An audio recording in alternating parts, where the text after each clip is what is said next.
So today we're going to be planting begonias, and they are perfect for hard shade areas like my porch right here. We're also going to be doing a follow-up on the caladiums that I planted a few weeks ago, so you can see exactly how they're doing.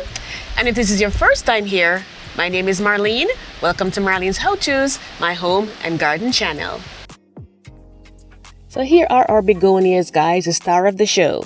And they typically come in 3 different colors. You can have your pinks, your whites, and your reds. And today I'm using pink and white. And these like part sun, part shade. So when you go to your garden center, be sure to take a look to see where they tell you they're best for, which is 4 to 6 hours of sunlight per day. And that's why they're perfect for porches, because most of them don't get that much sunlight. And so over here, I'm going to be repurposing this stand for them. And it's going to be in 3 smaller containers today. Individual flowers are going to be in each of them. And they're a little bit, older, but there's no major damage to them. So I'm going to use them again, to save money, of course. And I'm going to be using a bleach solution after I've washed the soil out. And it's going to be 1 part bleach to 9 parts water. And what that does is actually, if there's any diseases that might be left back from previous plants, it's not going to transfer over. And then we're going to go ahead and get these sprayed. I just got some spray paint, and I chose black this time, and I'm just going to go ahead and spray them over. And they're made of plastic, these containers, most of them. So it's not going to last for, years upon years. After a while, either you're going to have to toss them or, touch them up a little bit. So I decided to take that route today.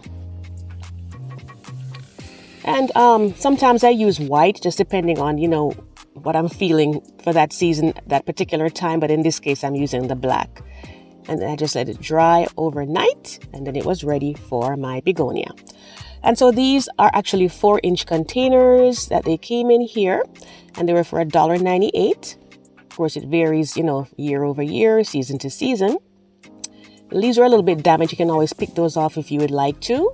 And check the soil. If it's a little bit dry, you'll want to give them, a good watering the night before. If you forgot to do it, that's okay. Just put a little bit in there to give it some moisture before you start on the day off, because it helps to keep the roots, in a better condition, and there's less of a shock to them in the whole transplant process, and it comes out easier too from the container. So definitely something to consider before you start planting. So these are the containers right here. They're nicely dried and ready to go, and these are actually self-watering cans. So you won't see the holes in the bottom. It's like a little layer that sits on it. So if you got a container that didn't have holes and it's not self-watering, you'll want to make sure you put some holes in the bottom. So these are my begonia right here. And in the past, I've actually done red, white, and pink together in a large container, and that was quite pretty.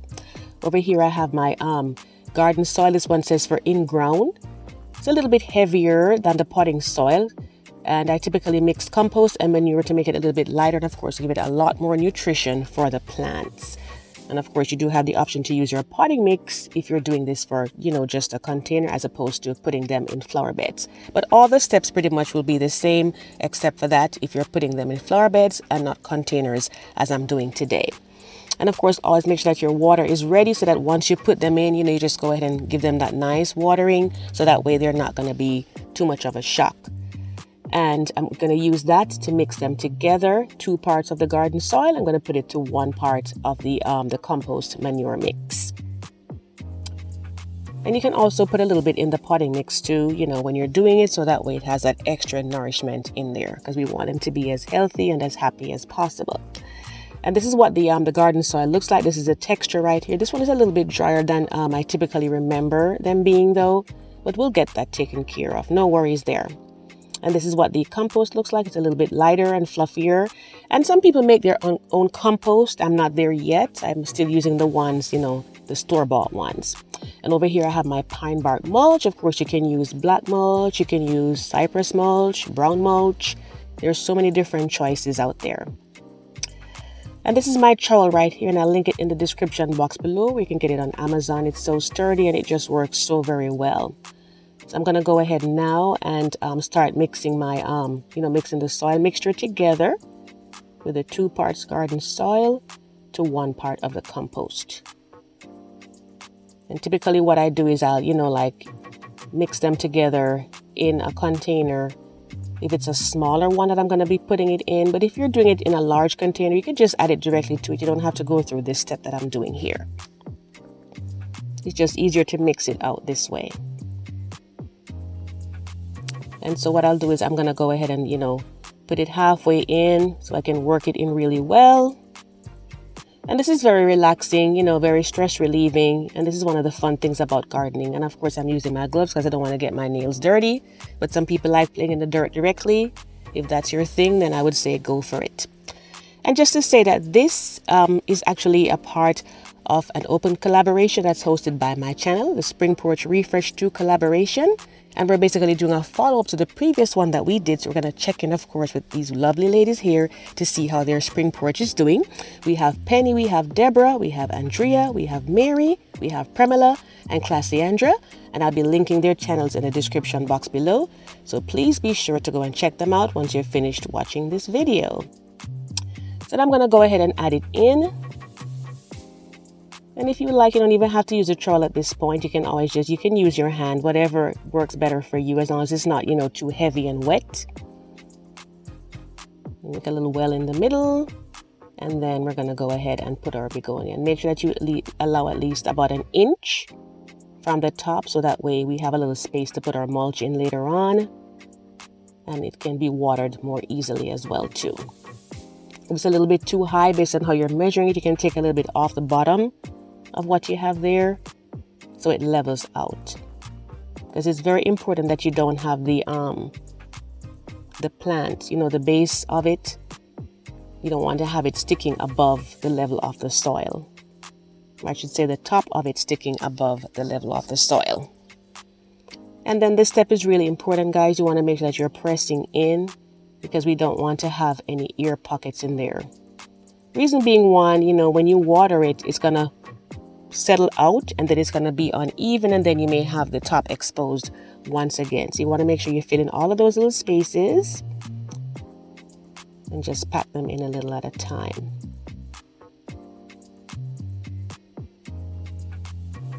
And you can leave me a comment, if this is your first time planting begonias, that you're watching this here, or you're just kind of preparing, to see what you're going to do, to make a decision on it. But they're so inexpensive, guys. They don't cost a lot, and they last you from spring right through to fall. As a matter of fact, sometimes, in my opinion, I think they look even better in the fall than they do throughout the summer. It's like they look the best when they're about to go down, before the first frost. So, of course, if you're in a tropical area and you don't have that as an issue, then even better for you. And of course, you want to go in and get them watered, and don't have the water, like spilling over the sides. You want to make sure it drains completely out the bottom, and that way it's completely soaked and there are no dry spots in there. And then next we are going to go ahead and add in our mulch. And it may not be as apparent right now because the weather is a little bit cooler in the spring. But as it gets warmer in the summer, you get up to like those 90-degree temperatures. Even if it's on the porch, they tend to dry out very quickly. So you want to make sure that, you put your mulch in. And if you wanted to wait a little bit further down in the season, that's fine too. But eventually, you will want to put some mulch in there. So that way, you don't have to water them like every day when you get up into like the upper 80s and the 90s and so on. And it's better for the plant too when they dry out a little bit sometimes, and then you water them again. And be sure to water the mulch because it will wick away the moisture if you don't do that, if you just leave it after you put it on there. And so after you've planted them, and you water them every day for the first 5 days, you'll want to give them some plant food. Typically, I recommend, just what I use for myself personally. I water them, I feed them every 2 weeks because you don't want to do it too often either, and make sure that they're fully wet before you apply the plant food. And there's a mix for that, which I've done in a previous video, which I'll link at the end for you. So this is the reveal here, guys. This is the wreath that I made right here. And these are our lovely begonias, right? You can see them looking really good. This was maybe like about 3 days after I planted them. They're coming along very nicely. They're such gorgeous flowers, and they're so rewarding. As time goes by, they give you more and more blooms, and they get larger and larger. And this is my croton, right? You can see all those new leaves that are coming up there. So you know it's really healthy and it's looking good. And of course, the older leaves are normally more colorful. You know, they change, you know, over time. They get more color as time goes by. Here's my dianthus right here. Not as many blooms as I typically get. I'm thinking it's about time to have it repotted, and my sister did remind me of that. So I'm gonna definitely replant them in the fall, so that way they can spread out and give me a lot more blooms than what I typically would get. And so over here now, I added some more flowers to the wreath that I had made. You can see we have a little bit of a pink theme going on here, you know, on that side of the color spectrum. So there are pansies, and there are also a hydrangea there as well. Got my burlap ribbon that I made right there. Still growing strong. And then over here I have that beautiful orchid that my husband and my sons got for me. The one at the back is the one that they got for me recently. Very beautiful, luscious blooms. And they did surprise me with that on my last live video. It's just absolutely gorgeous. And I just love that, you know, orchids at the blooms, they last so long. And this one here to the front, I've had this one for quite a few years. You can see it has a new root coming out there, so I'm so excited about that. See how shiny the leaves are in this one that I've had for a while. And I did show you in a previous video as well too, how to get them to look that way using a common household item. So be sure to subscribe to my channel, guys, so that we can see all of these videos I've done before. You can go in and take a look at them, and they're all there. That plant stand right there, I got it for $5 at the dollar store, and I think it fits perfectly in that little corner right there. And back here is my fern, and it's coming up so nicely. This was actually a volunteer fern. It just grew by itself, and of course I took it up and put it in a pot, and there you have it. And here is the follow-up on my Caladium container garden that I did with the begonias. You can see the begonias are looking so beautiful. And look at the creeping Jenny, guys. It's getting longer and hanging all the way down. It's going to triple all of this. Everything here is going to be triple the size that it is right now. And this is what it looked like earlier in the season when I had just planted them. You can see that the croton had just a couple of the newer leaves coming out. You can see the difference. And my wreath also had, you know, less flowers on there.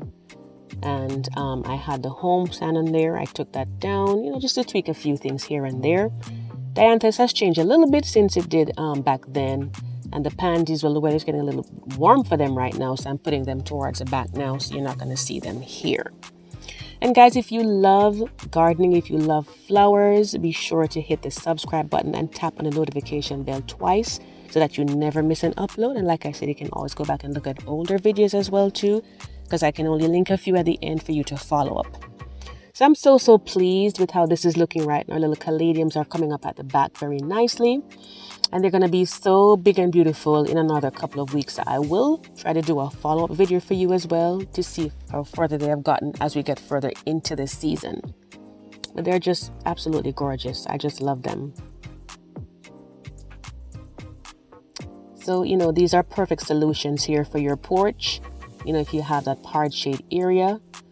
And, you know, all of these flowers that we have on here, they have similar plant needs, and that's something very important to bear in mind. Whenever you're planting flowers in a particular area, whether in the ground or in pots, you want to put plants that have similar light and, you know, that kind of watering requirements, that they're similar, so that way they can grow together and, you know, just everything works out really well.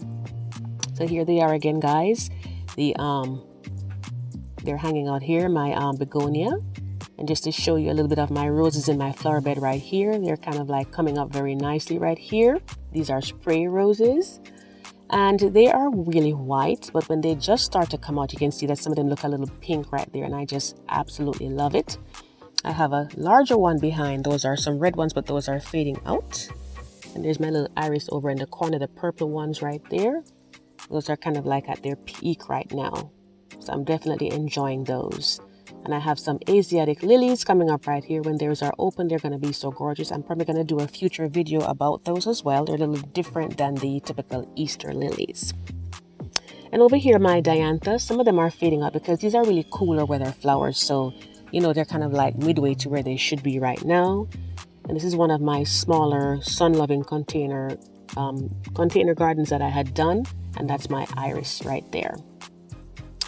So guys, I hope this gave you some great ideas for your porch, and help you with your begonia plantings, wonderful solutions for hard shade areas of your yard or your porch. I thank you so much for watching, and I do hope to see you in the next video. Take care.